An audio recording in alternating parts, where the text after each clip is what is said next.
I'm Angelina Yi. I'm the director of this Leadership and Public Policy Executive Education program. We've been running this for, I'd say, 2 years now, a little over 2 years. And we have a cooperation agreement with Oxford University, and we involve Oxford University whenever we can. And so we're very pleased that this program is, again, a collaborative program with Oxford University. And with us today, sitting right here, are two extremely distinguished instructors for the program. One is Dr. Liu Taike, who's going to speak to us this afternoon. And I will introduce him further this afternoon. And this morning's speaker to open the session is Professor Rana. And I will just say a few words about logistics before I formally introduce him. Our program is arranged such that we would like to have a lot of interaction from you, with you. We would like you to be as involved and as open as you can. We're only going to take pictures for this opening session without Professor Mitte. But otherwise, no pictures, no recording, no minutes, and nothing will go outside of this room. Okay, so please feel free to speak up, ask questions, speak your mind, raise questions about your kids. if you have children, maybe because this is really about us, our generation, and the future generation. Culture and identity that is shifting in a way that worries some people. Okay, and so we would like to go in depth to explore the reasons why, and perhaps to facilitate more discussions and promote better understanding of the issues that we all have to face. We all of us in Hong Kong care about the future of Hong Kong. You especially shoulder the responsibility of ensuring a better future for Hong Kong citizens. And so we are very honored and delighted that you're here to share your wisdom with us as well. So let me just introduce Professor Mitte. He is the Deutsche Bank Director of the University's China Center at the University of Oxford, where he is the Professor of History and Politics of Modern China. He is the author of numerous books, and his books are all very critically acclaimed and won numerous awards, one of which is A Bitter Revolution, China's Struggle with the Modern World, for which he was named Times Higher Young Academic Author of the Year. You can see that he's still very young. And his most recent book, China's War with Japan, The Struggle for Survival, won the 2014 Duke of Westminster's Medal for Military Literature and was named as a 2013 Book of the Year in the Financial Times, The Economist, and a Choice Outstanding Academic title. And he's also a regular presenter on BBC and in various other very influential media. So we end at 12:30, and we go to lunch at a conference lodge, and hopefully the weather holds up then. We will come back at 2 o'clock, and we will organize you into discussion groups around the table, so that you will discuss, what you have heard or what you have learned from this session. And we will do that for every day, of the 3 days that you're going to be here. So the first day is going to be assigned, the second day is going to be scrambled, and the third day is free seating, okay? So you're going to be grouped into groups of 4 or 5, okay? All right, so without further ado, let us welcome Professor Rana Mitte. In which case, I'd like to thank Professor Angelina E. very much for her very warm welcome, and it's a great pleasure to be here at HKUST, not just for the lectures I'm going to be able to give this morning, but also to be in the distinguished company of Dr. Liu and the other speakers who are going to be here throughout these 3 days. I think it's going to be a very exciting, interactive discussion, and I'm looking forward very much to being part of that. I'm also particularly pleased to be here as a representative of the University of Oxford, which, as Professor Yi has been saying, has been a partner in these series of seminars over the years, and will continue to be one for quite some time, I hope. It's a particularly apposite moment to have Oxford's participation here, because just a year and a half or so ago, we opened up the new University China Centre within Oxford itself. It's the largest single institution for the study of China in Europe, with around 45 faculty affiliated with it, and we hope that it'll continue to be a growing hub for the study of China, linking Europe and Greater China more closely together.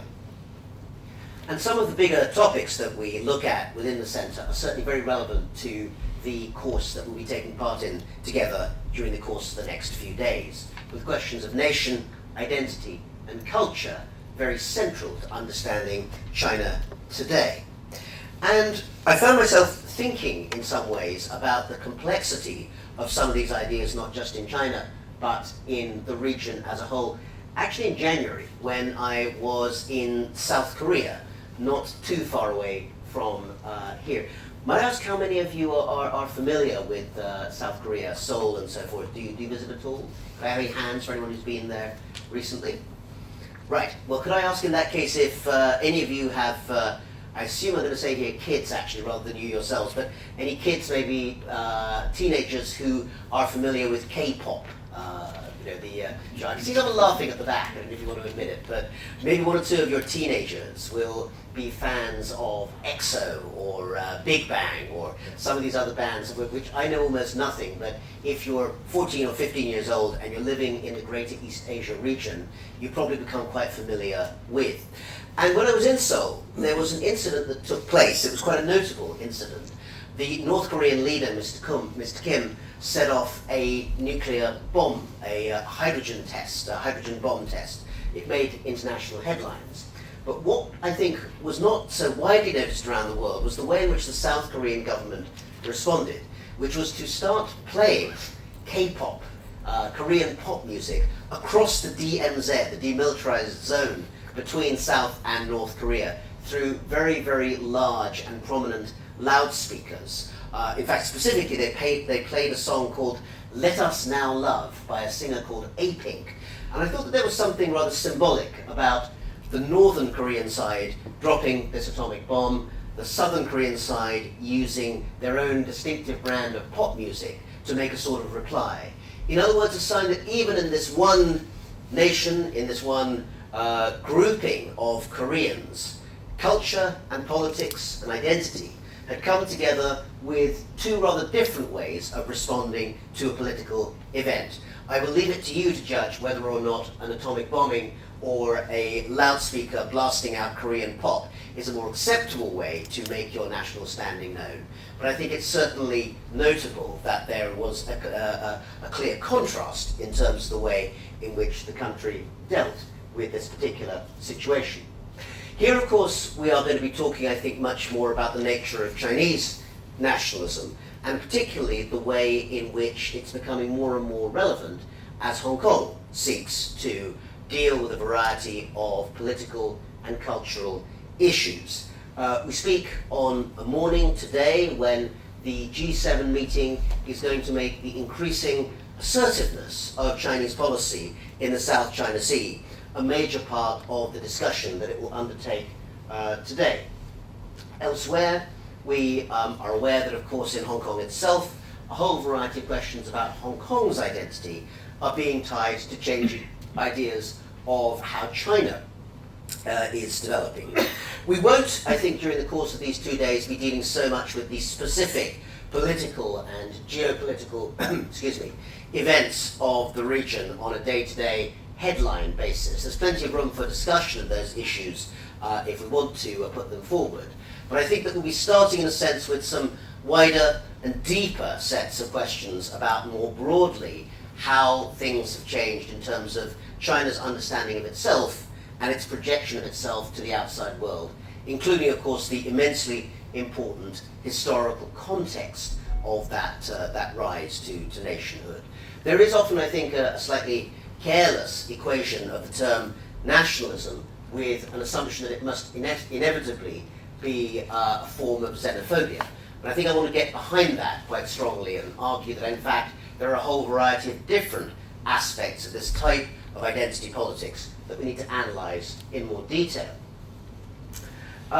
We will also, I think, be looking more broadly at some of the issues of how nations and their identities come to form themselves. That's one of the reasons why the value of having Dr. Liu here, who will speak, I know, about Singapore this afternoon, a place that has developed its own very distinctive and very successful nation-state identity in a relatively small patch of territory, but with a very large regional and indeed global influence. I will also, I think, be coming back more than once to one particular phrase, which I think, perhaps more than anything else, academics have tended to associate with the idea of defining nations and nationalism. And that's a term that was coined by a man called Benedict Anderson, formerly professor at Cornell University in the United States, and probably one of the 3 or 4 most important theorists of the idea of nationalism in the Western Academy in the last half century or so. And his classic book on the subject defined nations as imagined communities. Communities which have to think of themselves, imagine themselves into being through a variety of shared assumptions, cultural markers, and stories about where they have come from and where they're going to.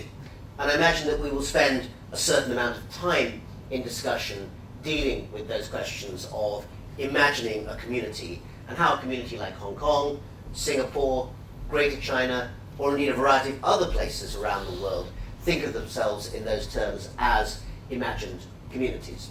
So it's a great pleasure to be here, not just representing the Oxford part of the partnership here, but more broadly speaking, the starting point of what I think will be 2.5 days of fascinating discussion on these questions. And I thank you all very much for having taken the time and trouble to be here for the course that we're going to undertake. I'll now, if this makes sense, Andrea, just say a few words about how the morning might be organised in terms of where we go on. We have the best part of 2.5 to 3 hours until 12:30 to undertake the starting part of what we're going to do today.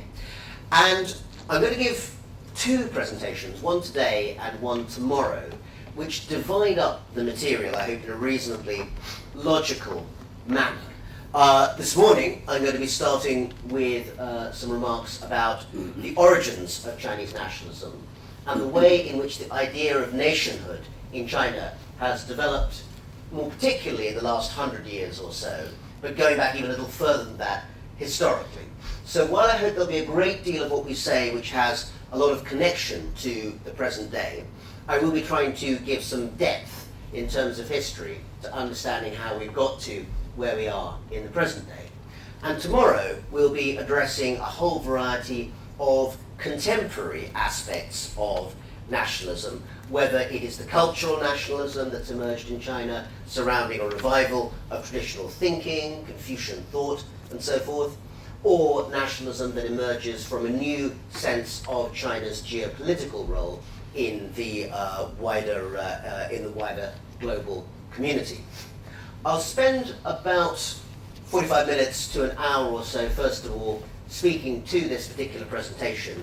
I would ask that if there's anything that comes up while I'm speaking, or even if a thought just occurs to you, a comment, a question, protest, whatever it might be, please feel very free just to jump in, or if you feel constrained about jumping in, wave a hand or point your name card or something at me, and we'll stop and break up the discussion. It will be much more interesting if we actually have a chance for a conversation as quickly as possible, rather than simply a straightforward lecture. But that said, for the first part, I will try and give you as much material as possible to be thinking about. We'll then, I think, get to have about 20 or 30 minutes for a break, in which perhaps we can also have more of a chance for an informal conversation. And then when we come back at the end of that break, the next hour and a quarter or so, we'll use to break down and discuss some of the questions that arise, I hope, from thinking through this idea of where the idea of the Chinese nation, Chinese nationalism, Chinese identity come from, and how they might be seen in that wider historical perspective. So I will start by hoping that the technology is going to work. This is always the dangerous part of any presentation, but we'll hope. Oh. Ah, interesting. Yes, there we go. Fantastic. So I would say between me and Confucius, we should be in a reasonably healthy state. I shall just hide my wires as well. Okay, how are we doing for time? Good. What I want to do is to try and suggest some of the ways in which, when we think about the nature of identity and how it's been changing in China in the past 100 years or so, that we understand what elements have remained constant and what elements have changed. And over again, we find ourselves, I think, coming back to the ideas and the thoughts associated with this man, with Confucius. It's become almost a cliche when discussing contemporary China, and particularly what's happening in the mainland, to talk about a revival of traditional Confucian thinking about the way in which China, in the midst of its current political and social changes, has had an elite which has decided to turn back to the issues and the ideas and the ethics put forward by the man sometimes known as China's #1 teacher. And I want to spend a bit of time starting from that point, but showing why, over the past 100 years or so, the importance and the significance of this particular figure of Confucius has rather changed and waxed and waned over time. In other words, the assumption that you sometimes find, slightly carelessly I think, that Confucius and Confucian thinking, more broadly speaking, is now and has always been a very central part of Chinese thinking about ethics and about an ordered society and about how the world works, needs to be subjected to quite a lot of interrogation and argument. But there is no doubt that the thinking, the arguments of a sage who lived about 2,500 years ago and who in his own lifetime struggled with key questions of ethics and order, nonetheless remains very central to understanding the wider context of Chinese identity. I'm sure everyone here knows, but just to remind ourselves that Confucius, although today he is probably, along with Mao Zedong, one of the two most famous Chinese, at least in terms of instant name recognition anywhere in the world, nonetheless was not in his lifetime a great success. He would not, I think, have been invited by Professor Angelina Yi to give talks on leadership and ethics at the Hong Kong University of Science and Technology. In his own time, Confucius spent a long time wandering from state to state to state during the era of the so-called warring states of 2,500 years ago, trying to get a ruler to actually listen to him and hear what he had to say.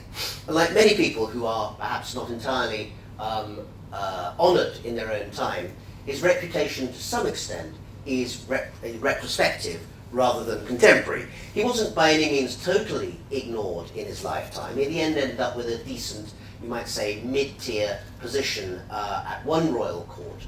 But on the other hand, Confucius in his own lifetime was not a thinker who instantly had various people around China all listening to what he had to say and agreeing with it as if of right. Not least because, of course, the era of the warring states was one of competition rather than agreement between various thinkers as to which was the best way to live and work.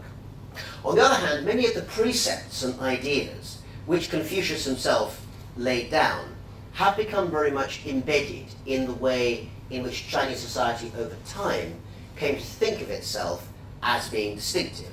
The idea of ethical behavior, the idea of mutual obligation, the idea also of certain types of social hierarchies, one way or another, became very much embedded in the way in which Chinese statecraft operated over the centuries. the codification and the greater official adoption of thinking which originated with Confucius in the Han Dynasty, of course, comes some 400 or 500 years after Confucius, actually 300 or 400 years after Confucius himself was actually alive and operating.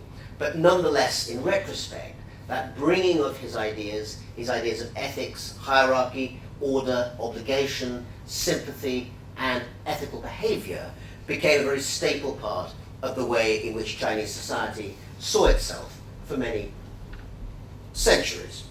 And to that extent, one might argue that there is this sort of Confucian element that sits within the cultural DNA, the self-identification of Chinese society, just as norms that come both from the classical past and from the Judeo-Christian tradition have shaped a variety of societies on the western side of the Eurasian landmass over the centuries and millennia.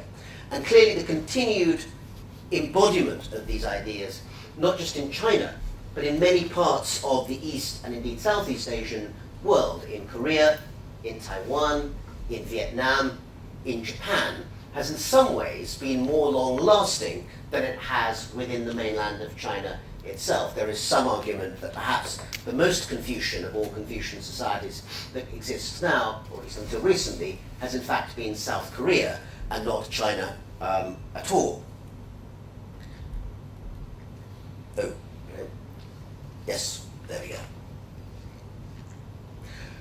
So I think it's perfectly fair to have in mind the idea of traditional Chinese thinking, ethical thinking, which involves not just Confucian thought, of course, but also the debates between those who came after him, who followed his precepts, Mencius being the most obvious of those thinkers, but also figures who disputed many aspects of the Confucian settlement. Han Feizi, the legalist, Xunzi, who, unlike Confucius and Mencius, who believed that humans were innately good, Xunzi believed that, in fact, innately, to some extent, their nature was either evil or at least morally ambiguous and therefore had to be contained in certain ways. But nonetheless, those debates and those norms and assumptions existed in one form or another for a very long time. Of course, Confucianism did not stay the same over 2,000 years any more than Christianity in the early period of its existence was the same thing that it was during the heart of the Holy Roman Empire, or indeed what it has been over the 20th century. All great systems of thought and ethics change distinctly over time, while retaining, of course, certain elements that make them distinctive. But the early 20th century saw a set of changes in Chinese identity, which I think were and remain fundamental in terms of the way in which society has engaged with these traditional ideas. And the moment, not the full story, but the single moment that I think best sums that up is the, for Chinese people, famous incident of the 4th of May 1919, Wu Si, the May the 4th movement.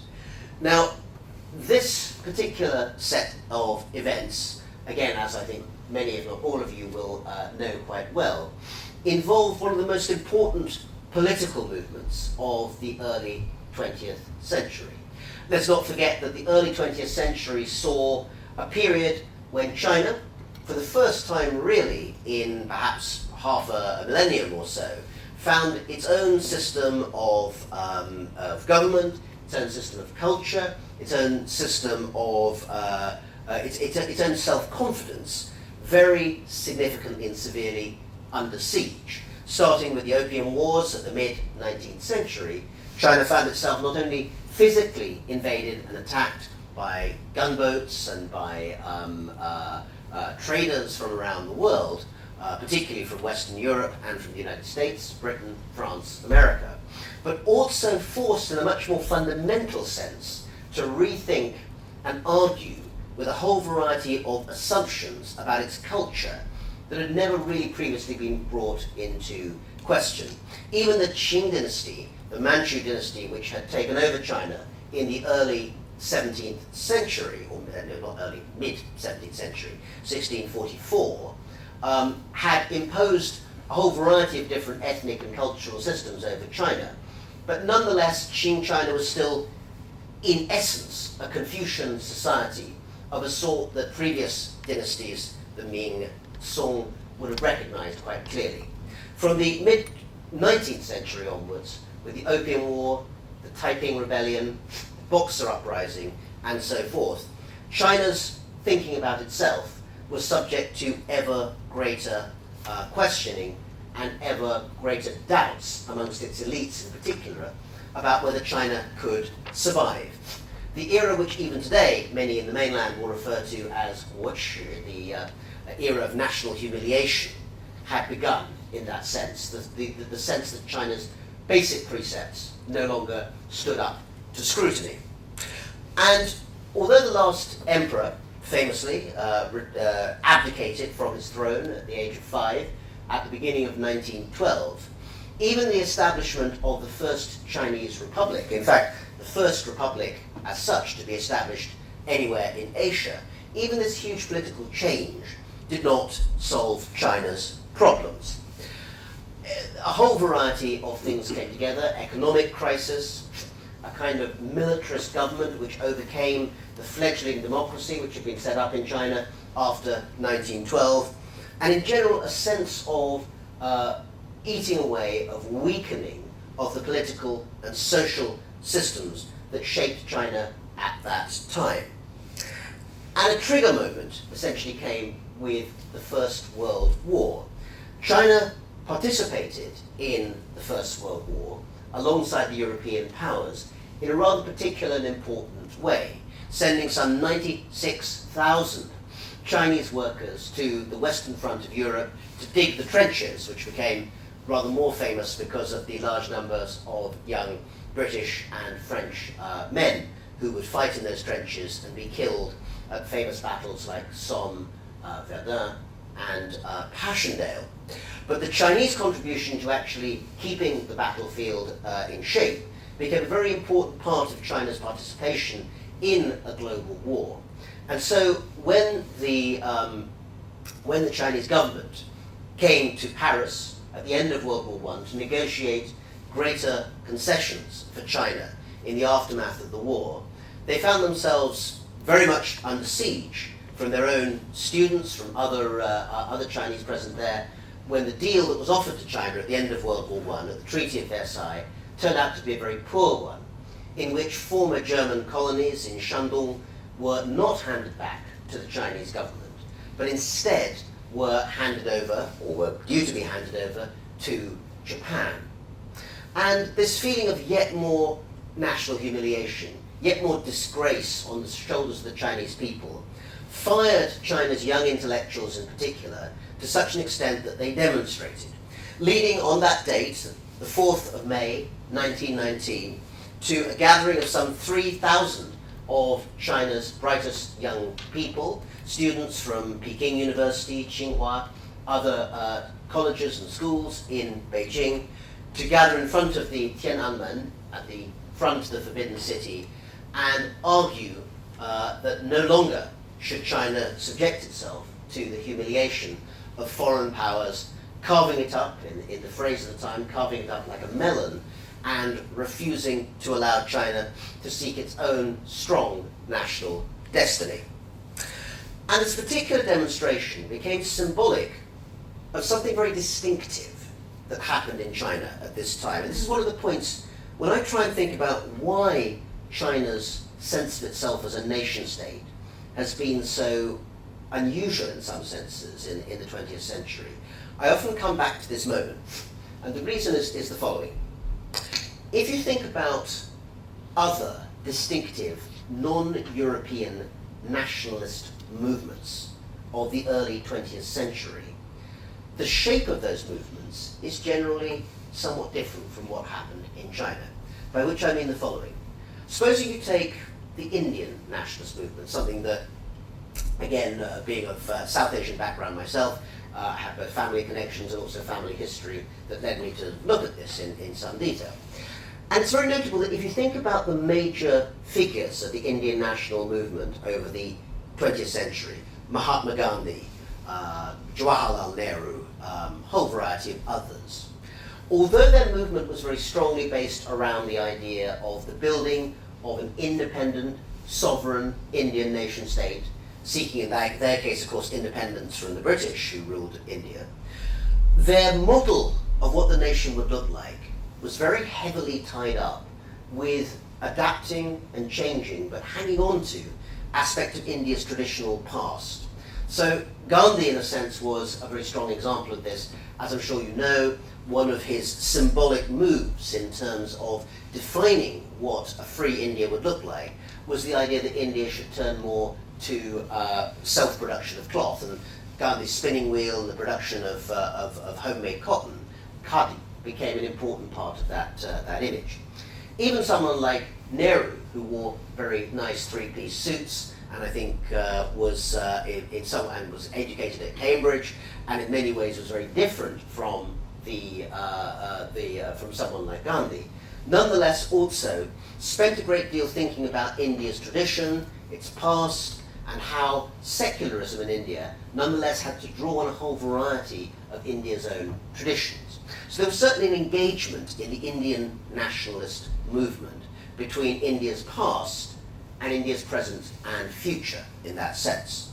And in some ways that made it quite typical, I think, of those sorts of nationalist movements at the time.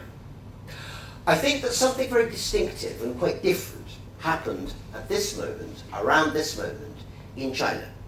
Not so much just on the 4th of May 1919, when these students demonstrated outside the Forbidden City, but in the years just preceding that and just coming after it, in which China was essentially taken on the next stage of its journey, the next stage of its path towards nationhood, by a group of elites, many of whom argued, many of whom strongly believed that Chinese tradition was worthless, that China's historical past, its cultural past, the ideas of Confucius in particular, had weakened and undermined China, and that China could only become strong, could only get to Cai Xiansheng and De Xiansheng, Mr. Science and Mr. Democracy, the two kind of keystones of this student movement, could only get to that goal if it actually abandoned the most prominent aspects of its past culture and instead embraced a much more, as they saw it, Western-oriented view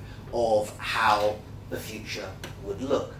So in that sense, China during the May 4th movement, the so-called New Culture movement that surrounded it in the 19-teens and early 1920s, undertook to reject, in many cases, not all cases, but in many cases, undertook to reject a large part of its own past and throw it out of the way to try and find a more foreign influence future. And that made the Chinese nationalist movement quite unusual.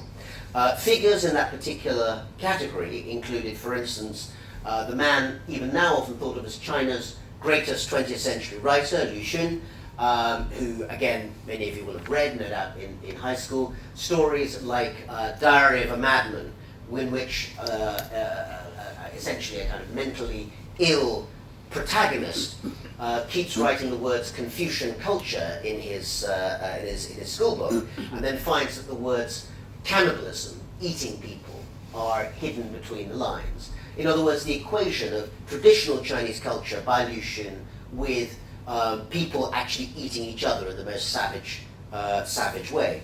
Similarly, Mao Zedong, not then, of course, the leader of the Chinese Communist Party, but a young, radical firebrand living down in Changsha, found himself also writing about how traditional Chinese culture was so destructive and so damaging to the truly free development of young people in China that it had to be abandoned almost in its entirety. And we know, of course, that in later decades, Mao himself would go on to rule all of China. So these thoughts in the early 20th century would go on to have important consequences. As indeed, like this. Oh, hang on.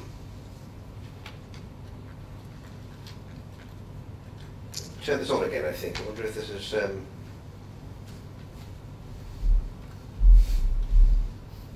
sorry, no, coming back.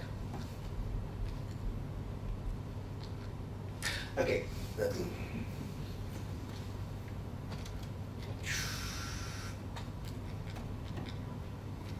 Yeah, sorry, I just wanted to go back one or two rather than keep turning off and then.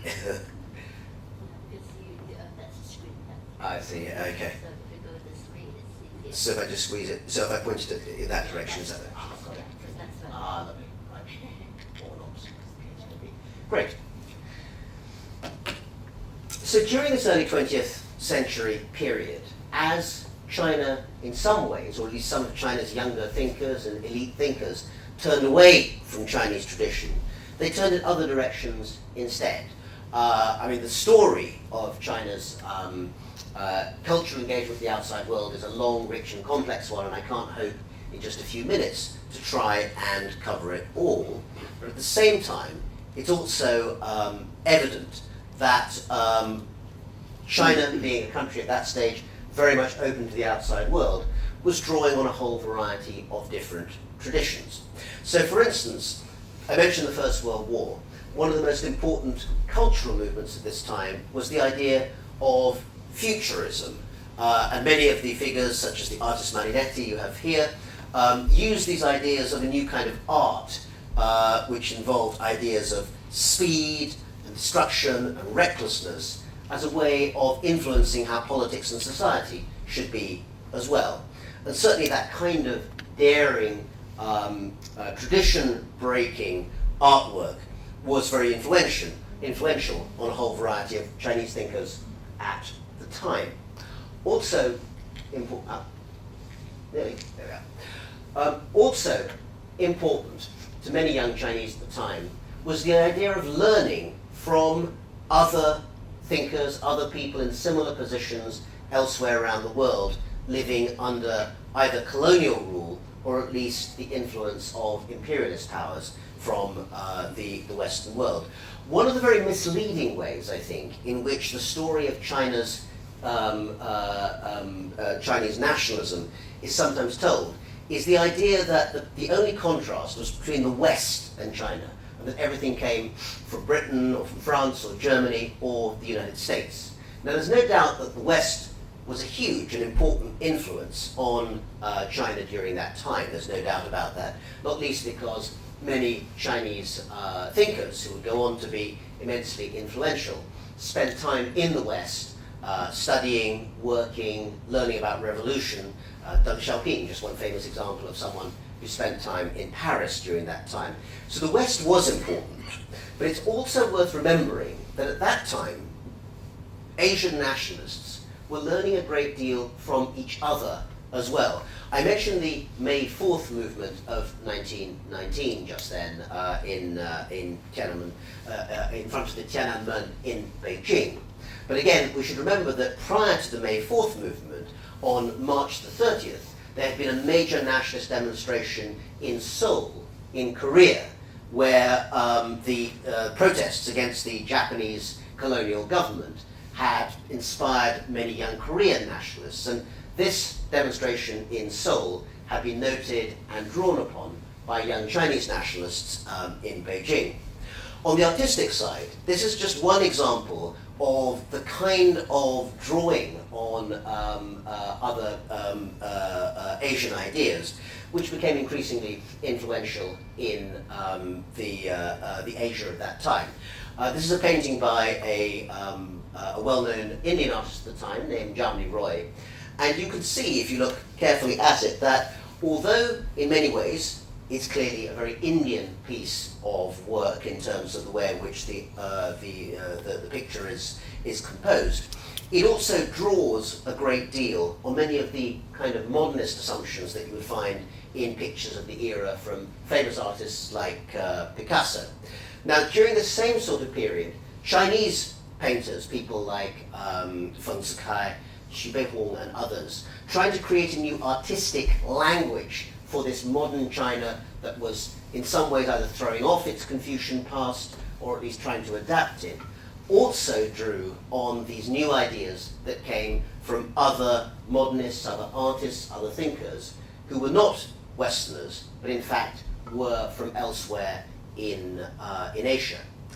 And for good or ill, probably the single most important, most influential figure, not just in Asia, but actually to some extent in the wider world during that period, in terms of that developing of a cosmopolitan but Asian-influenced culture was the famed Indian poet, painter, and writer Rabindranath Tagore, who had some claim in the 1920s, at least, to be one of the most famous people in the world, at least in artistic circles.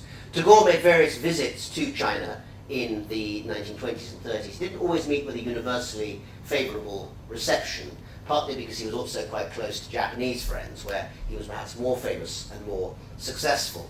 But certainly the figure of Tagore as someone who would go around the world inspiring new thoughts of a type of Asian identity was a very important part of the way in which China thought about what a new national culture might mean.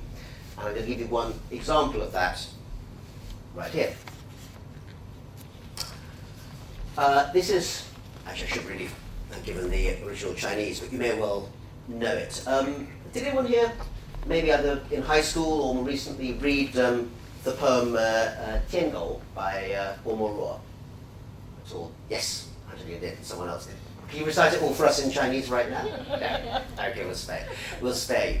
It's a wonderful poem for those of you who don't know. It's well worth looking up. It is by Guo who, again, you may know, went on to become a prominent cultural figure in communist China after 1949.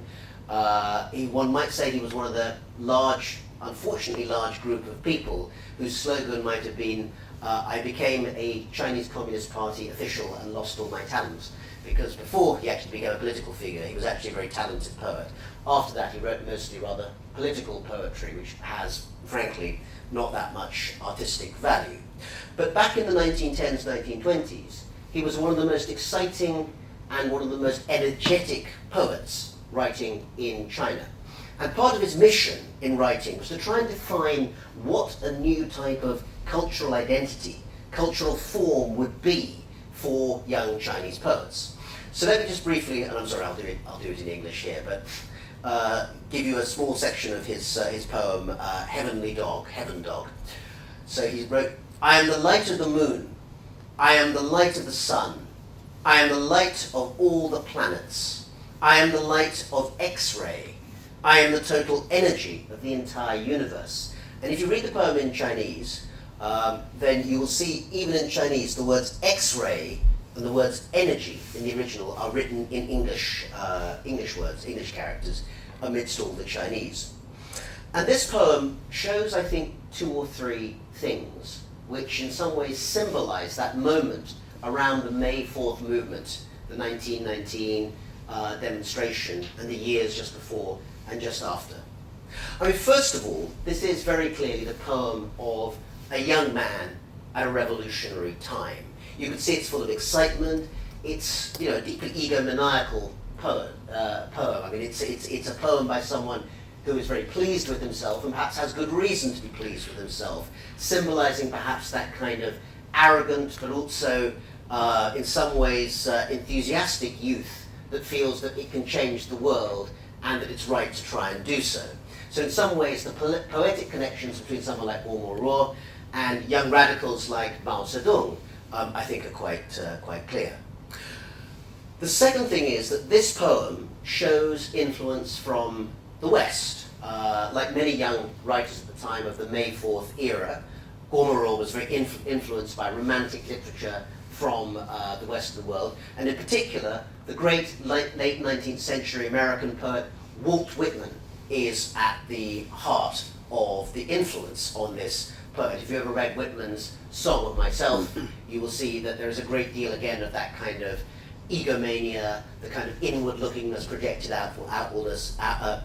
projected outward, that is part of the shaping of this sort of poem.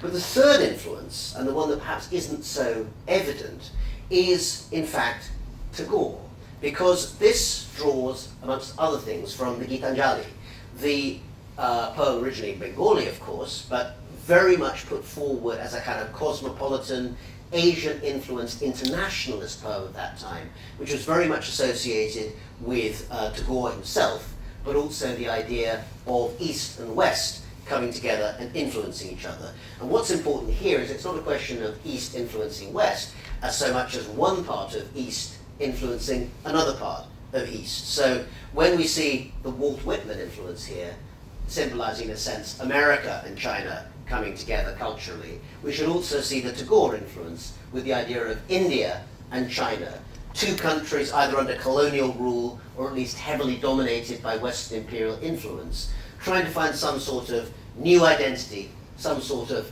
freedom by looking at each other's artworks and influencing each other through that. And again, as I say, I think it's no surprise that Gomeroi went on from this phase of being a romantic poet to becoming a highly committed political figure, and ultimately, as I've said, under Mao Zedong, a major cultural commissar during the People's Republic of China period. So again, the links between youth and age, I think, are in some ways quite clear.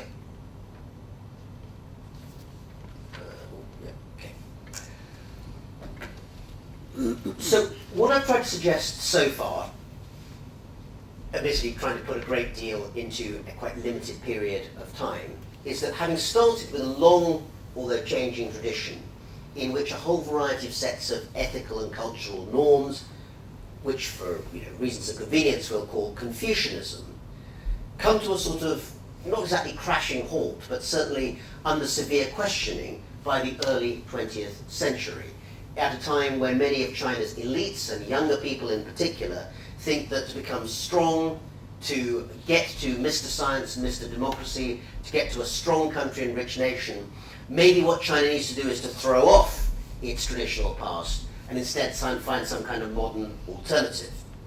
But you then get to the event that I think, perhaps more than anything else, really reshapes modern Chinese nationalism in the 20th century. And that is the invasion and occupation of large parts of China by Japan during the Second World War. Now again, parts of this story are reasonably well known, pretty well known I think in some senses, but nonetheless bear a little bit of repeating and reminding. So during the late 19th and early 20th century, you can make an argument, I think, that two great ideological forces shape the history of East Asia, broadly speaking. And those two ideological forces are, on the one hand, the rise of Chinese nationalism on the Chinese mainland and elsewhere, and on the other side of the East China Sea, which is, I'm sorry, slightly off the map, but you know where it is, on the islands of Japan, the rise of a different, rival form of nationalism in the shape of Japanese imperialism. In other words, two ancient cultures, both forced into breakneck modernization in the late 19th century, take parallel but different paths to try and reshape themselves for the modern world, and as a result come to conflict by the mid-20th century. Just to remind ourselves again, I'm sure you'll mostly know this, but Japan, of course, found itself, in some senses, even more rapid in terms of its modernization in the late 19th century. But even by the early 19th century, within Japan itself, the country was still relatively isolated from the outside world, pre-industrialized, and of course under the rule of a sort of feudal, almost medieval type of monarchy, which divided up the land between great warlords known as daimyo, what some people have called a samurai culture. By the turn of the 19th into the early 20th century, the arrival of the Western empires, the Americans, the British, the French in Japan in the 1850s and 60s, had led to essentially a kind of military coup within China, within Japan itself, that led to one of the most high-speed and effective modernizations of any society in the world at any point in history, known as the Meiji Restoration. This conversion of Japan into a modern state led to the breakneck modernization of Japan's army, its economy, its transport systems, It moved from a country that had a very elite samurai warrior caste to one where mass conscription of young men into the army became a standard part of everyday life. It went from being essentially a pre-industrial economy to Asia's most advanced industrializing economy with coal, steel, railways and so forth by the late 19th century. So Japan was a young country in a hurry, and as part of that reconversion to the modern world, it also sought more and more strongly to become an empire. And as Japan formed its own empire, as I'm sure you will all know, it sought to make China and large parts of China an important part of its area of attack in terms of taking over territory. So from the late 19th century onwards, large parts of this map either come under formal or informal Japanese influence. Taiwan became a Japanese colony in 1895 at the end of the First Sino-Japanese War. In 1904-5, parts of Manchuria, Dongbei, up here in the northeast, come under either formal Japanese rule or essentially very much Japanese influence, including the building of the so-called South Manchurian Railway in this part of China from the early 20th century onwards. Korea, of course, became colonized by Japan by the year 1910, and by the late 1920s and early 1930s, large parts of northern China were coming more and more under Japanese influence, and of course Manchuria itself, after the so-called September 18th incident, Joiba, was taken over in essentially military coup and reconstituted under the client state of Manchukuo, with the last emperor of China, Puyi, placed on the throne of this artificial empire. So by the 1930s, Japanese influence on the Chinese mainland varied from all-out occupation in this part of the country to very significant influence in large parts of northern China and a great deal of economic and trading influence elsewhere in the country too. At the same time, the growth of foreign imperialism in China, not just Japanese, but also from the Western powers, had led to the increasing strength of nationalist feeling within China itself. So much so that by the 1920s, large parts of China, particularly on the eastern seaboard, had been at least tentatively reunified under the then nationalist leader Chiang Kai-shek, a follower of Sun Yat-sen, the great Chinese nationalist leader who had died of cancer in 1925 before seeing his dream of reunification undertaken. Shortly after Sun Yat-sen's death in 1926 to 1927, Chiang Kai-shek managed to bring together a national revolutionary army that through force, coercion, bribery, and use of arms, at least partially reunified large parts of China, bringing about the establishment of a new government with its capital at Nanjing in 1928. For the next 10 years or so, there was an uneasy accommodation between the growing Japanese influence in China and the nationalist Chinese government of the Kuomintang Nationalist Party. But finally, the tensions between the two came together in 1937, when a small incident at the Marco Polo Bridge, the Lugoqiao, outside Beijing, led to an explosion of war between China and Japan that would last, of course, for another 8 years until 1945, leading to large parts of this map of China being subjected to Japanese invasion and occupation during that period. I won't go into the full details of the war period, but nonetheless it's worth remembering that during that era, very quickly, China was essentially divided into three not very neatly divided parts. The communists getting greater influence and importance in the northern part of China, the northeast and parts of the eastern seaboard under Japanese occupation or invasion, including most of China's great eastern cities, Shanghai, Nanjing, Beijing, Tianjin, and so forth, and the nationalist government of China under Chiang Kai-shek going into exile with the capital based for the wartime years in Chongqing, down in the southwest. And this period became again very important in terms of shaping ideas of Chinese national identity. Because if, as I've been saying, in the early 20th century, Chinese nationalism is shaped by a variety of both positive and negative factors. Negative ones including, of course, foreign imperialism, the fear that China is going to be divided and carved up, but the positive ones including this new sense of cultural identity, the sense of trying to find a new idea of what Chinese identity might mean in a more cosmopolitan world. All of these things influenced China. But then from the 1930s onward, the influence of the war against Japan becomes a huge and very important factor in terms of reshaping Chinese nationhood once again. Not least because, as all of those, whether they were communists or Kuomintang nationalists who were opposing the Japanese, would argue, even if they disagreed with themselves about the nature of Chinese politics, they all agreed that a Japanese invasion and occupation of China spelled the potential for the end of Chinese identity as an independent nation. So it was seen very much as an existential crisis at the time for what China would become.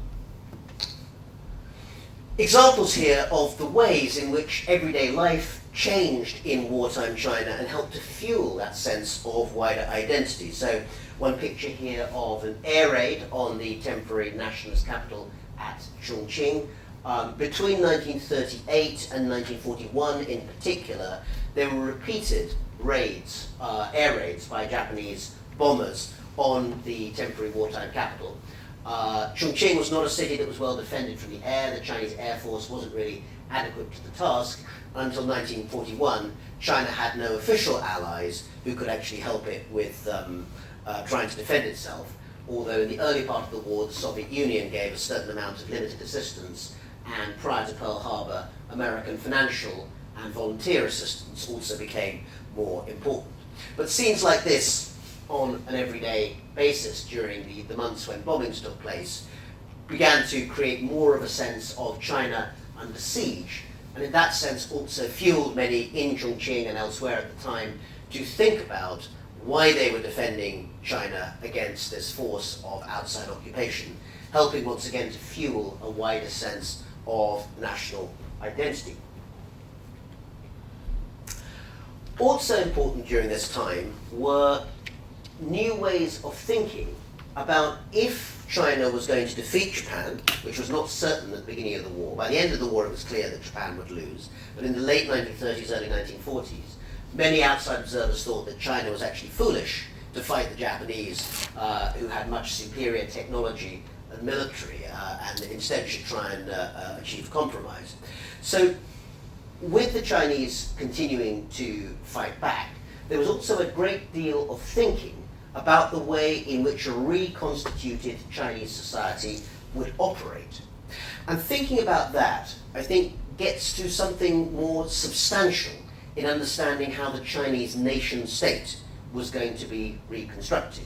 Because again, we've talked about many of the things such as sort of cultural or symbolic identity which came to be associated with Chinese nationalism, the idea of a new language or culture. But it's worth remembering that, of course, the sinews and structures of the state itself were being reconstituted to try and give a wider and deeper and more lasting sense of identity for what modern China would look like. Bear in mind that if this wartime period we're talking about is the 1930s and 1940s, well, just 50 years previously, let's say, in the 1880s, China had still been an empire with an emperor on the throne. It was a state where the manifestation of the state in the wider society was clear, but quite shallow in many ways. Every town would have its yamen, where a magistrate would sit and engage with questions of law and government. But the idea, for instance, that the Qing dynasty, the late imperial state, would undertake a very extensive kind of welfare state, for instance, was not something that the traditional empire would have thought about. So very rapid changes came about, as in other parts of the world, by the early 20th century, when populations began to rethink in a big way what it was the state should actually provide for its people. A slogan which has become a cliche and a way roaming for serving the people, began to be articulated at that time in terms of people thinking about what the state would provide for its people. And during the war years, this one document here, I think, is quite an interesting small example of a much bigger change in society.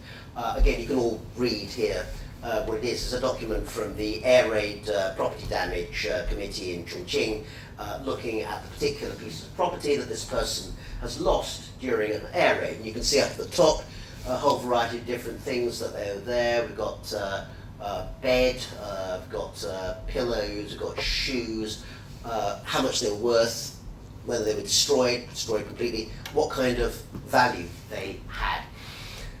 The reason I show you this document is to point out that the state, by this stage, in the middle of the war, and remember this is the Kuomintang state, this isn't even the communists, the Kuomintang state is beginning to get to grips with the reality that if it's going to make demands on the Chinese people, if it is conscripting young men to go and fight in the war against the Japanese, if it is taking taxes from the peasants or from the middle classes to pay for the war effort, if it is undertaking all of these demands, then it also has to start giving back as well.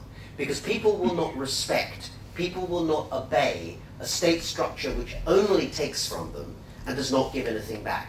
And there we begin to see the dilemma of the modern state, not just in China, but in the rest of the world, about what is the relationship between the state and its people.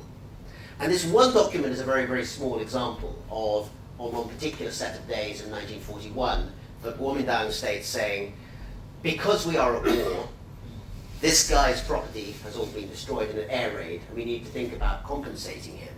But the mindset that says that that is the business of the state to do that in the first place has to be then understood as changing in a big way the way in which the state as a whole relates to its people. And when one starts to understand those conversations, in some way, it shows why the eventual path of China, which we'll get to in just a couple of minutes, towards the communist revolution, wasn't simply a case of the Communist Party of China being completely different and separated from a whole variety of people who simply weren't interested in those ideas, but rather was part of a series of different discussions, different conversations, different arguments and debates in modern China as a whole about the proper role of the relationship between state and society, and also the effects of war in making those arguments even more acute in many ways. So, in some senses, one could argue that in terms of transformation, I think, the trauma that China underwent through the World War II experience, the war against Japan, helped to shape and set the path for what would happen after that.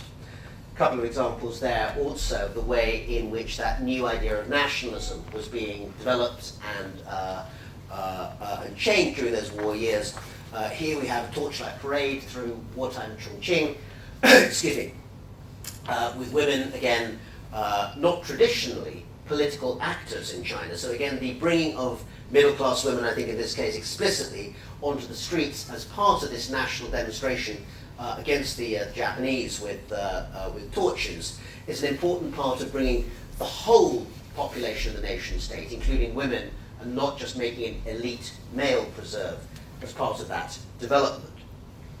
And that leads us, naturally, of course, to a man who, when I last mentioned him, was still writing intellectual essays and enjoying the atmosphere of the May 4th movement in Beijing, when, of course, as a young man, Mao Zedong moved from Hunan province, from Changsha, up to Beijing, got a job as a library assistant at Beida, Peking University, and began to meet and talk with the founders of what would become the Chinese Communist Party. And he, of course, took place also in that series of events in the early 20th century, which we think of as the formation of China's Communist Party, the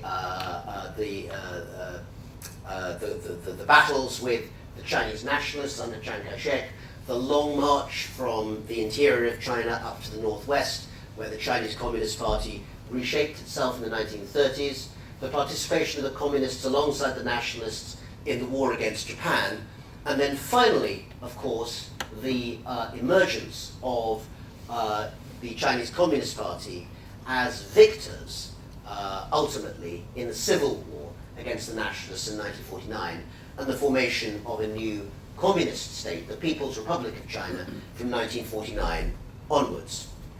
And this legacy is what makes Mao, even today, a controversial figure, not just in China, but throughout the world, where his memory is recalled.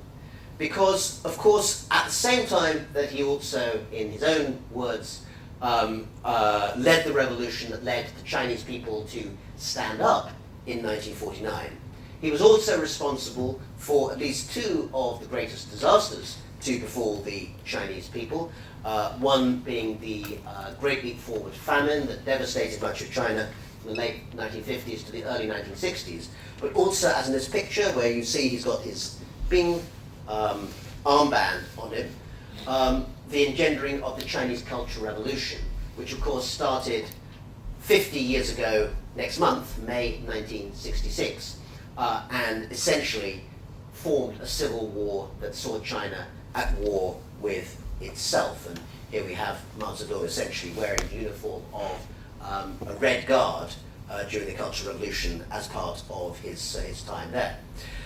And the fact that even to this day, the legacy of Mao Zedong in China itself is controversial, shows how the legacy, the meaning of Mao's rule for 27 years over China is not yet settled and not yet fully understood. The arguments in favor, of course, of his rule being the idea that he was the one leader in the 20th century who finally managed to consolidate China's status as a great sovereign power that was no longer at the whims of imperialists, but instead was able to stand on its own 2 feet and play a full and indeed influential role in global politics. A whole variety of economic and social changes, including the full inclusion of women as fellow citizens within China's politics, the idea of a reconstituted command economy, which would lay the path for China's eventual economic growth over time, and of course the ending of disease in many parts of the countryside, the growth in literacy, the growth in education, and a whole variety of other things that were essentially attributed to Mao's rule. On the other hand, the indictments against Mao's period are very clear and very well known in many cases.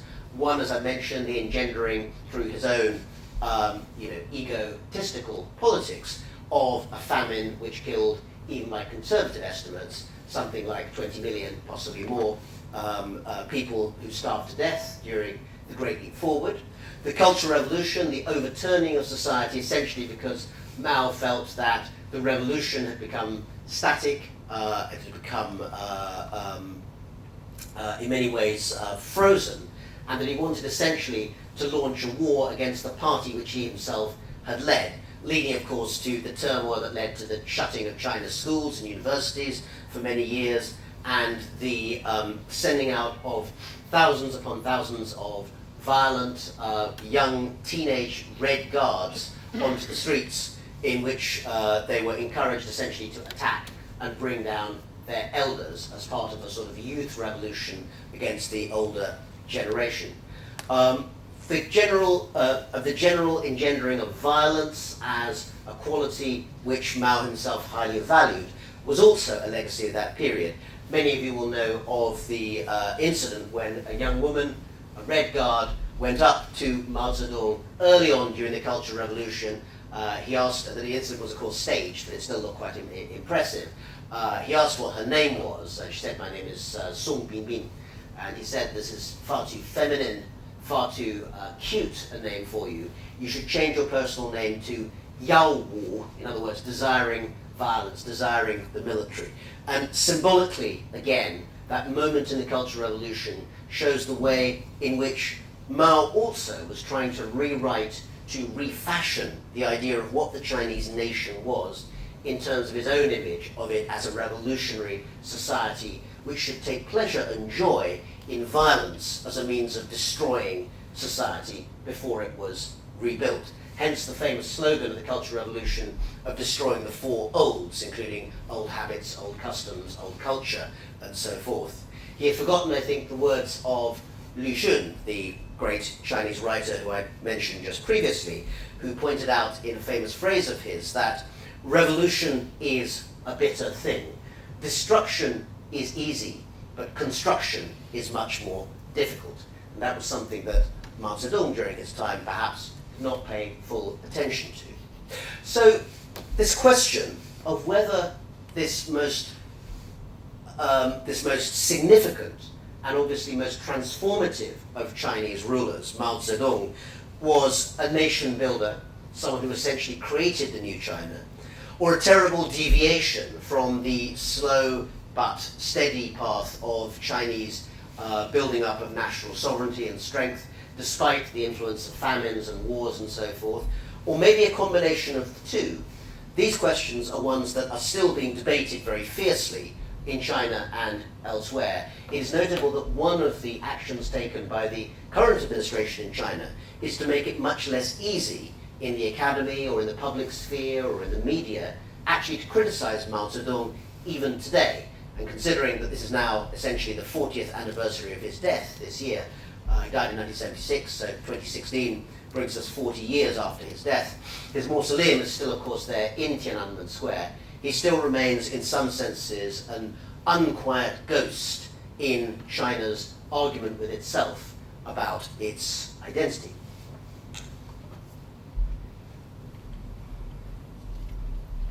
And there, I should have perhaps put that one there before, but there a rather fetching Cultural Revolution poster again with the idea of Mao as the, wearing their kind of PLA type uniform, People's Liberation Army, a leader of China into its socialist new future.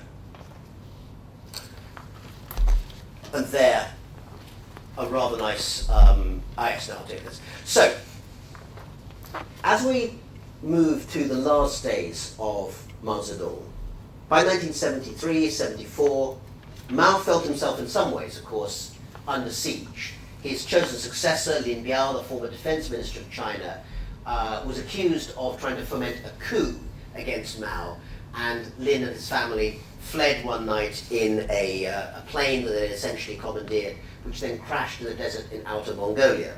Whether the coup was real or not is still not entirely clear, but it was certainly clear that Mao felt that his chosen successor had nearly launched a coup against him. And shortly afterwards, one of the last major campaigns of the Cultural Revolution was once again undertaken, and this was the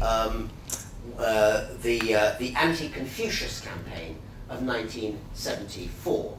So, bearing in mind the connections of what we said before, on the one hand, that very long, millennia-long tradition of Confucius being at the center of Chinese identity.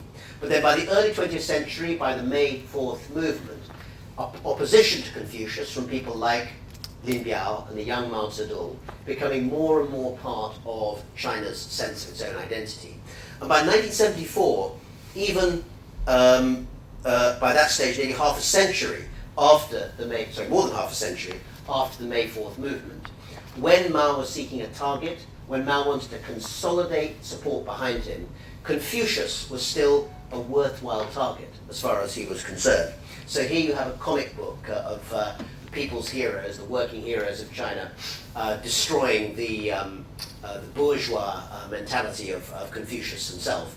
And of course there was a symbolic importance because when they were attacking Confucius, they were also making a point about Zhou Enlai, the Chinese prime minister, regarded as a relatively moderate figure, of course, and one with whom Mao had a sort of love-hate relationship. So in that sense, by attacking Confucius, this propaganda was also supporting Mao's campaign to try and undermine Zhou Enlai. So Mao himself died in 1976. The Cultural Revolution came to an end with Mao's death, the arrest of his former wife and their associates under the title The Gang of Four. And then, of course, the era of reform and opening up the Kaifang Gaige under Deng Xiaoping launched itself. An era which, to some extent, is still with us today. China's transition has been a very many years in the making. But during this period, we've continued to see continued engagement with and changes in terms of the way in which China continues to rethink its sense of national identity. And many of the aspects of identity in the present day draw very much on what has happened in the past. So we have examples here of the kind of discussions and arguments about identity that have become more and more important in recent decades. So this is one example. Again, you can see here this book by Fan Jiechuan, 一个人的抗战, One Person's War of Resistance. Now, this is the cover of his book. And when I first bought it, I thought it was in fact some sort of memoir. I assumed this was like a diary or something of one person who had fought in China's war of resistance against Japan, the Second World War. It turned out it's not in fact a memoir. It's something in some ways much more interesting, which is a discussion of the personal collection of artifacts, of memorabilia held by this gentleman, Mr. Fan. And again, if any of you have ever been to Chengdu in Sichuan, you may either have visited or have had the opportunity to visit the private museum run by Mr. Fan, in which he shows off his wide collection of artifacts collected from the Second World War period in China. A couple of examples here. This one is a steel helmet worn by a nationalist soldier, and this cup actually dates from the Cultural Revolution, but on it is scribbled a message from someone who fought as a Kuomintang soldier during World War II.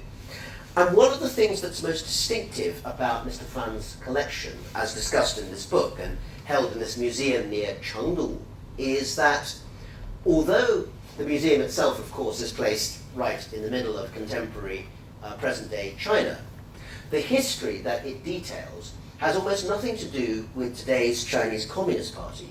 Almost all of the memorabilia and all of the artifacts actually relate to the Kuomintang contribution to the war, even though, of course, for a long time it was not politically appropriate to do this in China because clearly the Kuomintang had been defeated by the communists, and therefore discussing their wartime contribution was something of a taboo, a forbidden subject. But one of the reasons why Mr. Fan's collection has become so well known in Sichuan itself is that it gives an opportunity for Sichuan people to celebrate and commemorate a part of their history which is important to their regional identity. Because that's one of the aspects of national identity that's becoming more and more notable, I think, in China today in particular, that more space is being given, at least in some cases, for people to celebrate or commemorate the fact that they may be Chinese, but they're also from Sichuan or from Shanghai or from Dongbei or wherever else it might be. And the use of this wartime connection is particularly important for Sichuan people because Sichuan itself played such an important role in the last years of the war against Japan. It was one of the last redoubts that was never actually occupied by the Japanese. So recruitment of young soldiers, the seizing of grain to feed the troops, the paying of taxes, all fell much more harshly on the shoulders of people from Sichuan than perhaps elsewhere in China.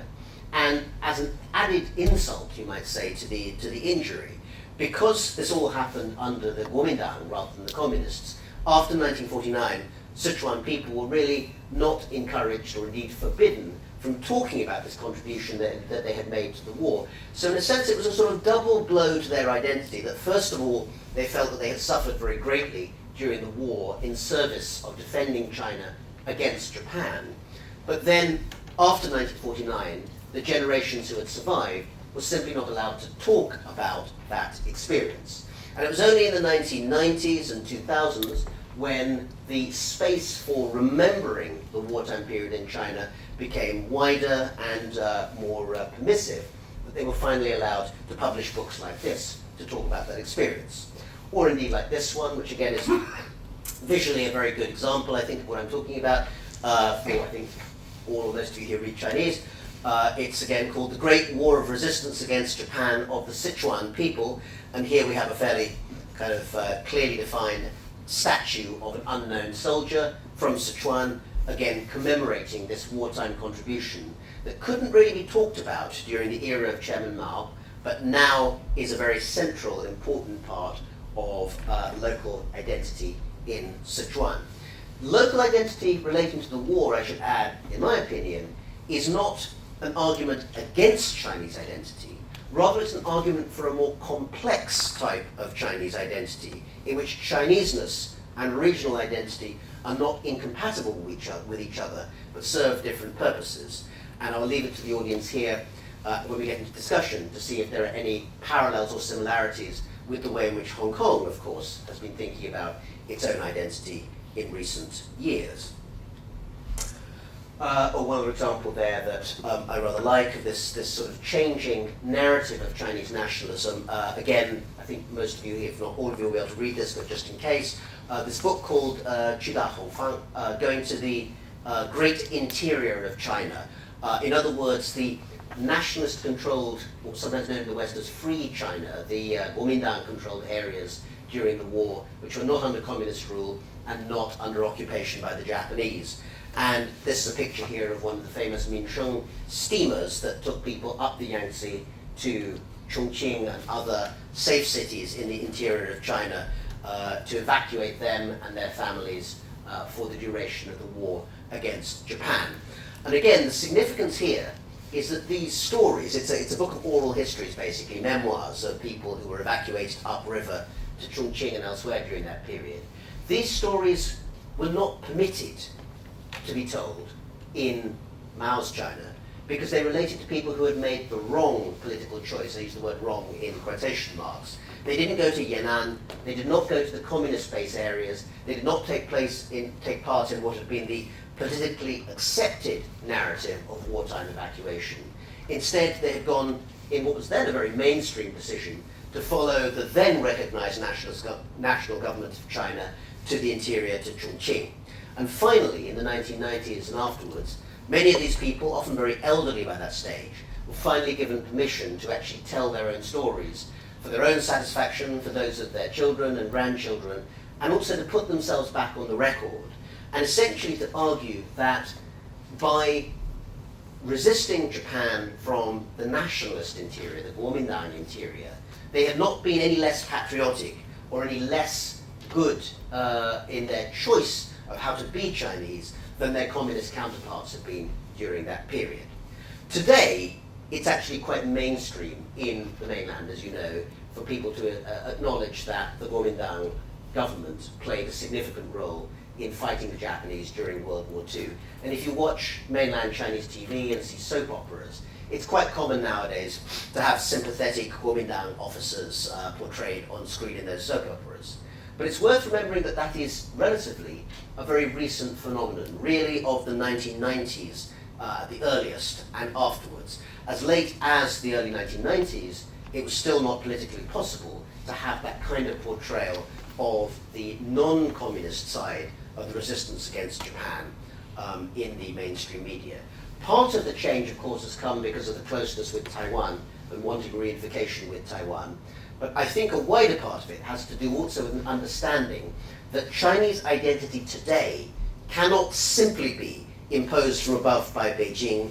It cannot simply be defined by one small group of people in the capital, but instead has to take account of the fact that in a very large, very varied country, different parts of the country will have their own histories, their own identities, their own sense of what binds them to the wider society as a whole.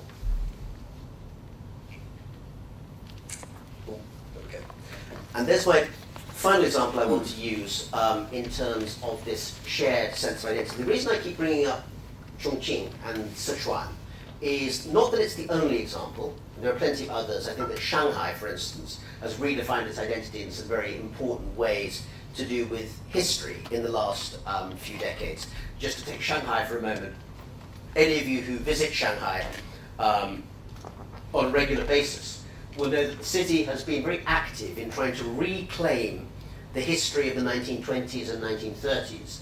The architecture is being preserved in many places, and people talk again about going to the the French concession, which hasn't actually existed officially since 1943, but which nonetheless gives this sort of air of throwing back to the past, a sense of sort of glamour and cosmopolitanism. In other words, Shanghai has once again begun to embrace the idea of itself as a world city, which exists in China, but also links to the outside world. So different parts of China, different cities and regions have their own stories.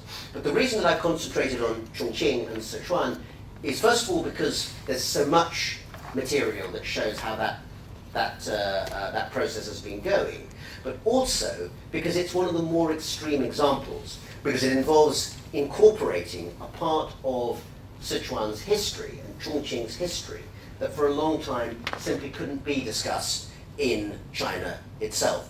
And the last slide I want to show here on that subject is, I think, a rather good example of how that complexity of identity in China today works.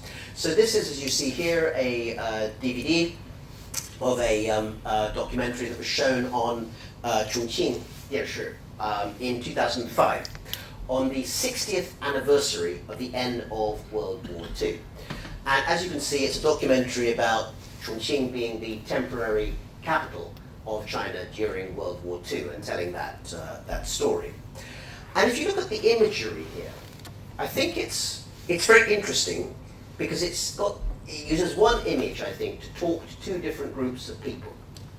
On the one hand, I think it's clearly about international comparisons, and you can see that these buildings and monuments here symbolize capital cities during World War II. So we have part of the House of Parliament in London, we have the Red Square clock in Moscow, we have the US Capitol building here for Washington, D.C. And here, of course, we have, again, something you may have seen, but the anti-Japanese War Liberation Monument, which to this day, a form of it still stands in the center of Chongqing. People here, anyone visited Chongqing? Most people, perhaps? Seen this? You've seen this in the center? So it's now surrounded by skyscrapers. And those of you who have seen it will know it is not, in fact, twice as high as the US Capitol building, as this image suggests. I think that's more to do with a bit of Chinese nationalism going on from the DVD box designer. But to some extent, of course, it's making a point to the international community that Chongqing needs to be taken seriously as a wartime capital, as these other three cities are. But I think actually the intended audience for this symbolism is not just an international one. In fact, it's not primarily an international one. I think it's actually a signal from Chongqing to the rest of China. Bearing in mind this was made actually by a local TV station, the Chongqing Dianshi, not the central Chinese TV network in Beijing. I think this is Chongqing making a case about its own identity as a city, making a case about its own centrality in that ever-changing idea of how the Chinese nation-state defines itself, reminding the rest of China, in other words, that Chongqing is an important place today, but during the Second World War, it was a really important place. You know, it was a major world wartime capital, and that gives it a certain amount of standing and historical status that nowhere else in China, not even Shanghai or Beijing, can necessarily compete with. Now, whether you agree that that is a piece of symbolism that other people will accept or not is another question. But it's certainly the case, I think, that Chongqing was seeking to assert that status and that kind of identity by putting forward a TV show and an image of that sort. So I'll begin to draw my comments to a close here. As I say, we're coming up to 11 o'clock, and I think we're going to take a break and then come back to discussion afterwards. But I want to close with a couple of thoughts and then a couple of ideas and questions that I hope we can discuss a bit more informally over coffee and then come back and an open up discussion here. What I've tried to do today is to set out, very broadly speaking, a path through the 20th century and into the early 21st about how different factors have shaped Chinese nationalism.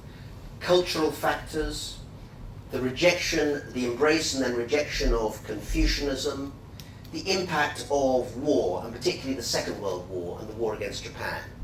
So it is a set of historical factors and a more historical trajectory, but it's very much about the formation of Chinese nationalism in the present day. And the reason I do that is that tomorrow morning when I come back, I'm going to be concentrating much more on nationalism in the present day and how it's sort of manifesting itself now and into the future.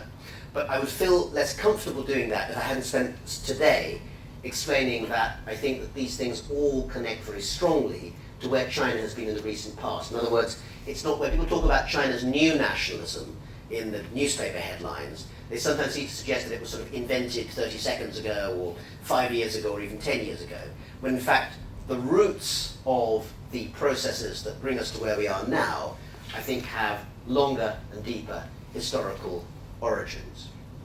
So, as we sort of take a break in a few minutes, perhaps there are 2 or 3 things that it will be worth considering in terms of coming back for a discussion afterwards.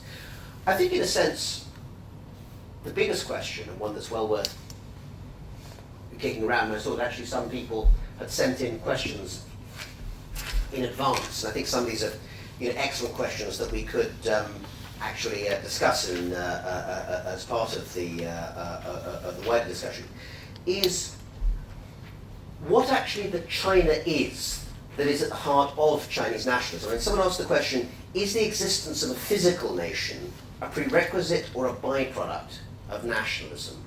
And I think that's a really interesting question. Does the territory have to precede the idea of nationalism, or can it exist without it? Or does the territory, in a sense, come after the idea has been thought up? So that is something that I think is definitely well worth talking about. I'd also like to get your thoughts about whether or not you think any of these things that I've brought up actually are important factors in the changing of Chinese nationalism. I've identified 3 or 4, the May 4th movement, the New Culture movement of the early 20th century, the idea of the rejection of Confucius, the idea of the Second World War in 20th century China, and of course the impact of Mao and the Cultural Revolution. But would those be your factors? Would you bring in other things? Would you actually choose alternatives? Do you think that those are the right ones to put forward? And I think it would also be very important to hear how, if at all, you think this relates to where we are now in Hong Kong. I've said very little explicitly about Hong Kong during this session, although we might say a bit more tomorrow, but I'd love to get that discussion started today. So if I could leave those 2 or 3 thoughts with you now, and then volunteer people to come in on the discussion in just a little while, I think there'll be plenty for us to discuss.